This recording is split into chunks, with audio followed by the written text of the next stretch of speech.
Never hold in a sneeze, or you could blow a hole in your throat. I'm not kidding. When you block a sneeze, all that pressure looks for an exit.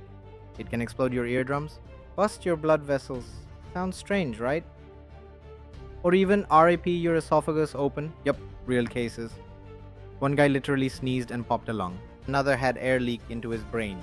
And if you try to stifle a monster sneeze, you could die from internal bleeding.